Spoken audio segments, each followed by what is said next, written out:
Yeah. I have so many questions. I should probably have you on my podcast.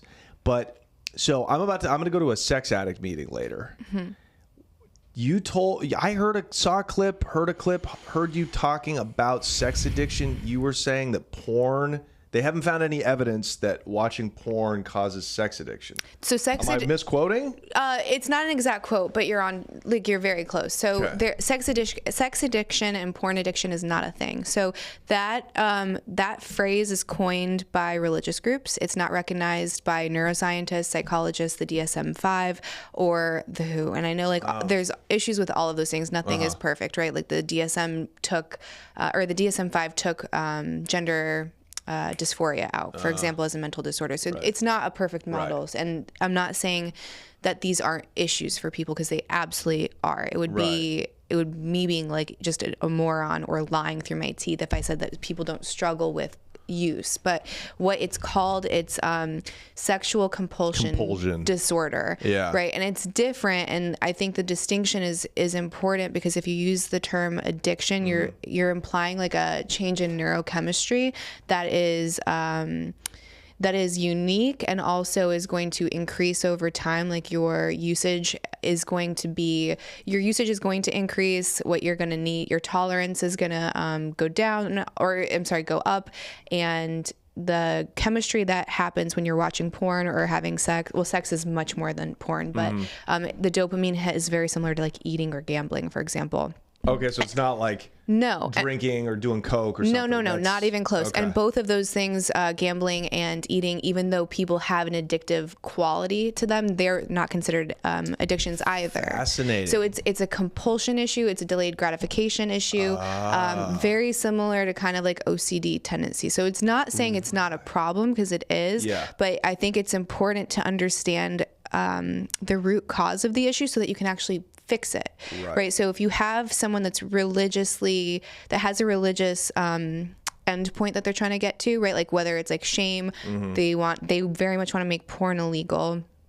You can't trust them as honest actors, right? Like their goal isn't to make you better; it's to actually make this thing censored and illegal. Right. So I would be very cautious of anyone that says like addiction, because it's not. And then I think the way that you're going to treat it is going to be different. Okay, I think maybe they just call it addiction because I'm not sure. I think in the program, it's essentially just Alcoholics Anonymous, but you've replaced the word alcohol with sex. I mean, it's almost the same kind of program. Maybe that's the reason that it's called an addiction. But you're right, it's just a compulsion. I'm not sure that that's any different though than the compulsion to use drugs. Well, there's no withdrawal symptoms, right? So that's pretty big. Okay, so is there not? Because I've heard people talk at these meetings. It just fucking boggles your mind, because you're like, that's a fucking thing. But I dated some fucked up girl, in the past, that told me like when she was like going clean from dating, it was basically dating and talking to multiple men. She told me that she described withdrawal symptoms. But do you think that's just her being just a bitch? I think it could like be. I think it's dramatic. Well, that like needing attention from multiple people at the same time and constantly dating, I think that's more a personality disorder, especially with a woman. Yeah. That would be my guess. Okay. But like, imagine if you have really bad OCD or a tic, and you're someone that has to flick the light switch 7 times before you enter a room. Someone says you can't do that, you have to walk in, and they're trying to basically flood you, use flooding therapy and kind of push you way beyond your threshold. Right. You're going to have that itch, like that tension, I need to do this thing. And you could probably say that's similar or akin to a withdrawal symptom, but it's not, because withdrawal is going to have physiological effects, like not just like a mental effect. So I think it's more psychosomatic, and I think that's where it gets really tricky. So it's like, do we ask the question, do we need to change what addiction means? Like, do we need to change the parameters of what, right? And that I would be on board with. But I think right now, because there's dishonest actors that are saying this is absolutely addictive, they compare porn to heroin.